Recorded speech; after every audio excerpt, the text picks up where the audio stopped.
que Ele venha, vamos reconhecer e desfrutar o poder da oração. Você já reconhece o poder da oração? Você já desfruta desse poder também? Muitas vezes a gente pensa que parece que já esgotou falar sobre oração.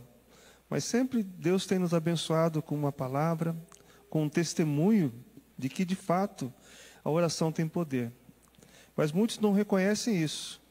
Até tem alguns pensamentos aqui que eu peguei de uns livros sobre Martinho Lutero. Ele disse que a oração é a mais poderosa de todas as armas que as criaturas humanas podem empunhar. Então, se você tem arma para empunhar, que seja a oração. Amém? A oração é a mais poderosa arma que todas as criaturas humanas podem empunhar. Outro pensamento também que tem aqui de um escritor, ele diz que a primeira igreja foi iniciada e sustentada por um movimento de oração. A igreja em Atos foi iniciada e sustentada por um movimento de oração. A glória de Deus inundou aquela igreja primitiva. O que aconteceu naquele momento de Pentecoste? Eles estavam orando ao Senhor. Desceu o Espírito Santo. Então o poder está na oração. Existe um outro pensamento que diz também, foi Pascal que falou, nunca o homem é tão grande como quando está de joelhos. Pense assim, o inimigo não gosta de ver um crente de joelhos, mas Deus, Ele nos exalta quando nós nos colocamos diante dEle de joelhos. Então, será que todos nós aqui reconhecemos e desfrutamos do poder da oração? Você já teve um testemunho da sua vida que a oração fez aquela obra, realizou aquele milagre? Com certeza muitos de nós temos aqui um testemunho. Graças à oração. E não importa a distância. Quando nós oramos, Deus age. Nós cremos nesse poder da oração. Então, diante disso, eu escolhi aqui, tem vários relatos dos servos de Deus que viveram momentos em que se ele não buscasse a oração, não teria resultado. Já falamos aqui de diversos fatos, de diversas histórias, mas eu quero ir com vocês para um texto lá de Isaías, livro de Isaías, capítulo 37. Isaías 37, nós vamos ler do versículos 14 a 20. Esse aqui reconheceu e desfrutou do poder da oração. Isaías 37, versículos 14 a 20. Se você não achou, talvez tenhamos aí a projeção.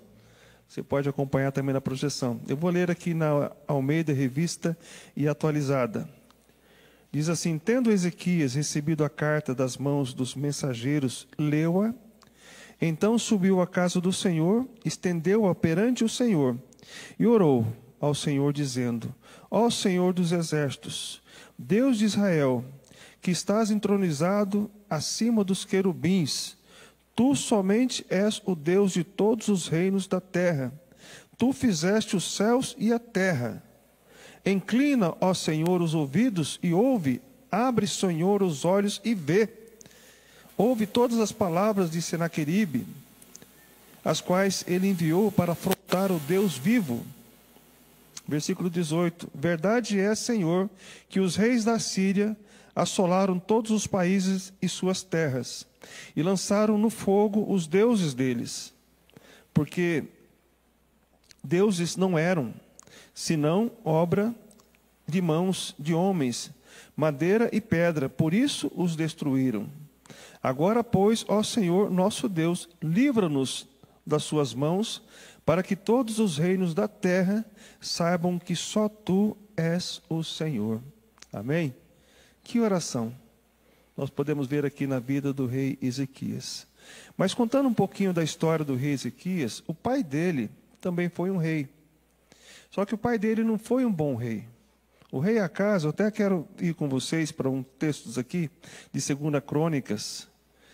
Nós podemos ver aqui que o rei Acaz, lá no capítulo 28 de 2 Crônicas, nós podemos perceber aqui como foi o reinado do rei Acaz, o pai do rei Ezequias. O rei Ezequias foi o 13º rei do sul do reinado do sul, ou seja, de Judá. Mas o pai dele, Acás, foi o mau rei. E 2 Crônicas, capítulo 28, versículo 22. Vamos ler aqui 2 Crônicas 28. Versículo 22.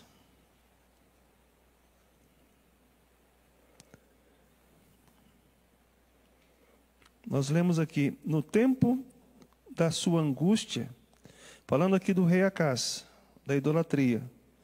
No tempo da sua angústia, cometeu ainda maiores transgressões contra o Senhor. Ele mesmo, o rei Acás, pois ofereceu sacrifícios aos deuses de Damasco, que o feriram, e disse: visto que os deuses dos reis da Síria os ajudam, eu lhes oferecerei sacrifícios para que me ajudem a mim. Porém, eles foram a sua ruína e a de todo Israel. Estão buscando resultado, buscando refúgio em outros deuses e não no Deus dos seus antepassados. E diz o versículo 24: ajuntou a casa os utensílios da casa de Deus, fê-los em pedaços e fechou as portas da casa do Senhor. E fez para si altares em todos os cantos de Jerusalém. Também em cada cidade de Judá fez altos para queimar incenso a outros deuses. Assim provocou a ira o Senhor, Deus de seus pais. E olha só o que aconteceu no final da vida de Acás, pai do rei Ezequias. Versículo 26. Quanto aos mais atos dele e a todos os seus caminhos, tanto os primeiros como os últimos, eis que estão escritos no livro da história dos reis de Judá e de Israel. Descansou Acás com seus pais e o sepultaram na cidade em Jerusalém. Porém, não o puseram no sepulcro dos reis de Israel. E Ezequias, seu filho, reinou em seu lugar. Morreu sem honra, um rei. Mas olhando aqui para a vida de Ezequias, ele começou a reinar em Israel. E nesse reinado de Ezequias, nós podemos perceber agora no capítulo 29 de 2 Crônicas, que ele foi um bom rei. Ali no capítulo 29, do versículo 1 a 3, nós podemos ler que tinha Ezequias 25 anos de idade, quando começou a reinar, e reinou 29 anos em Jerusalém. Sua mãe se chamava Abia e era filha de Zacarias. Fez ele o que era reto perante o Senhor, segundo tudo o que fizera Davi, seu pai. No primeiro ano do seu reinado, no primeiro mês, abriu as portas da casa do Senhor e as reparou. O pai fechou e o filho abriu. Veja só que herança o pai havia deixado, a porta da casa do Senhor fechada. Mas o rei, o filho, com 25 anos, no primeiro ano, já abriu a casa do Senhor. Então ele foi um rei que fez de fato aquilo que Deus havia dito para que eles fizessem. E no capítulo 31 de 2 Crônicas, vamos concluindo essa breve palavra acerca do rei Ezequias, do que ele fez, lá no capítulo 31, versículo 20 e 21 de 2 Crônicas. Assim fez Ezequias e todo o Judá, fez o que era bom, reto e verdadeiro perante o Senhor, seu Deus. Em toda a obra que começou no serviço da casa de Deus, na lei e nos mandamentos para buscar o seu Deus, e de todo o coração fez e prosperou. Então, esse deve ser o nosso alvo quando nós estamos na casa do Senhor. Fazer a obra do Senhor e prosperar. Será que nós somos prosperados nessa casa do Senhor? Vocês conseguem ver prosperidade nessa casa? Amém? Porque estamos fazendo aquilo que Deus nos ordenou. Mas mesmo pensando nessa busca sincera de corrigir o erro do passado, nós procuramos também corrigir erros do passado. Mesmo Ezequias fazendo isso, e de desejar também o melhor para o seu povo, Ezequias não foi poupado de ser atacado pelos inimigos de Deus. Aí já vem a primeira aplicação para as nossas vidas. Quando buscamos realizar a vontade de Deus e firmamos a nossa confiança nele, com certeza causamos alegria e segurança na vida de todos aqueles que estão à nossa volta. Amém? Mas, infelizmente, causamos também tristeza e inveja na vida daqueles que querem o nosso mal. Não pense que o da sua família causa alegria em todas as pessoas. Muitas pessoas têm inveja, buscam destruir, buscam desanimar você daquele propósito que Deus havia colocado. E para Ezequias não foi diferente.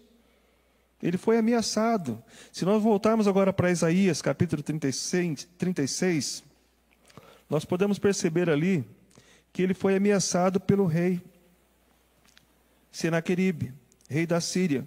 Lá no capítulo 36, versículo 1. Não vamos ler todo o contexto em função do tempo.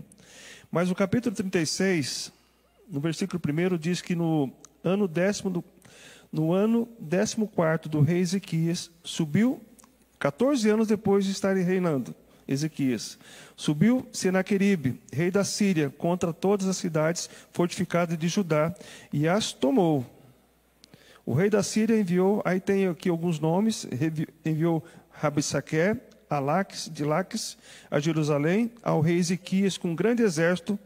Parou ele na extremidade do aqueduto do açude superior, junto ao caminho do campo do lavadeiro. Então, diante disso, ele começou a ameaçar o rei Ezequias. No capítulo 36, no versículo 13, no capítulo 36, nós podemos ver aqui as ameaças que ele fez contra Ezequias. Capítulo 36, versículo 13. Então Rabissaque se pôs em pé e clamou em voz alta, em judaico, e disse: ouve as palavras do rei da Síria. Assim diz o rei: não vos engane Ezequias, porque não vos poderá livrar. Nem tampouco Ezequias vos faça confiar no Senhor, dizendo: o Senhor certamente nos livrará, e essa cidade não será entregue nas mãos do rei da Síria. Não deis ouvidos a Ezequias, o rei que estava sendo bom. Isso era o Senaqueribe falando através de Rabissaque. Não deis ouvidos a Ezequias, porque assim diz o rei da Síria: fazei as pazes comigo, e vinde para mim, e comei cada um da sua própria vide e da sua própria figueira, e bebei cada um da água da sua própria cisterna, até que eu venha e vos leve para uma terra como a vossa, terra de cereal e de vinho, terra de pão e de vinhas. Versículo 18. Não vos engane Ezequias, dizendo: o Senhor nos livrará. Acaso os deuses das nações livraram cada um a sua terra das mãos do rei da Síria? Então foram ameaças em cima de ameaças. E o rei Ezequias querendo fazer o que é bom para o povo de Israel, mas o rei Senaqueribe querendo destruir. Então, diante disso, qual a aplicação que nós podemos fazer? Quando estamos fazendo a obra de Deus e confiamos em Deus, devemos continuar firme na fé. Não podemos desanimar. O Salmo 40, versículo 4, diz: bem-aventurado o homem, ou a mulher, ou o pai de família, ou o líder, ou o crente, que põe a sua confiança no Senhor. Então, bem-aventurado, Salmo 40, versículo 4, o homem que põe a sua confiança no Senhor e não pende para os arrogantes. Essa é a verdade. Temos que colocar a nossa confiança no Senhor, independentemente das circunstâncias. Talvez você olhe para uma situação e fale: não tem mais condições de realizar aquilo, não tem mais opções, eu não consigo ver mais a luz no fim do túnel. Mas é nessa hora que Deus vai agir. É nesse momento que Deus age. Quando você não vê mais recursos, Deus ele vai agir. Quando acabam os nossos recursos, Deus começa a agir. Assim, muitas vezes os médicos falam: olha, não tem mais o que fazer. Vai para casa, não tem mais remédio. Aí Deus age com milagre. Então, quando Ezequias recebeu essa carta, ele ficou ali alarmado. Ele ficou perturbado com tudo aquilo. E se nós formos olhar aqui para o capítulo 36, lá no versículo 18, eu vou ler só o 21. Quando toda aquela ameaça estava contra Ezequias. Eles, porém, receberam, no versículo 21 do capítulo 36. Capítulo 36, versículo 21. Eles, porém, se calaram e não responderam palavra, porque assim lhes havia ordenado o rei, dizendo, não lhes respondereis. Ou seja, o rei Ezequias falou, não responda a essas ameaças, fique em silêncio diante dos seus inimigos. A aplicação que eu faço é que o silêncio diante de uma ameaça, ele tem muito mais poder do que se você ficar esbravejando, ficar reclamando, ficar querendo tirar satisfação. Você já tirou satisfação diante de uma afronta? Você já foi tirar satisfação com uma pessoa que falou mal de você? Deu resultado? Não dá resultado. Então o silêncio muitas vezes tem muito poder. E se nós formos olhar para a palavra de Deus, além desse texto que ele recomendou o povo ficar em silêncio, nós podemos encontrar lá em 1 Pedro capítulo 2, uma passagem que fala acerca do nosso Senhor Jesus Cristo. 1 Pedro capítulo 2,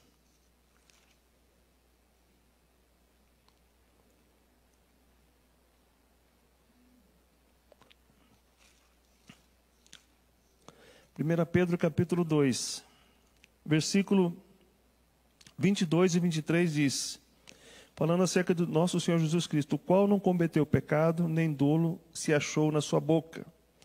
Pois ele, quando ultrajado, não revidava com ultraje, quando maltratado, não fazia ameaças, mas entregava-se àquele que julga retamente.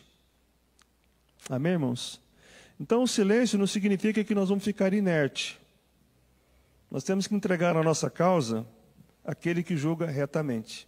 E como nós podemos entregar nossa causa a Deus? Através do quê? A oração. E foi o que o rei Ezequias fez. Ele buscou a Deus em oração. Então, eu queria destacar essa mensagem em 2 pontos.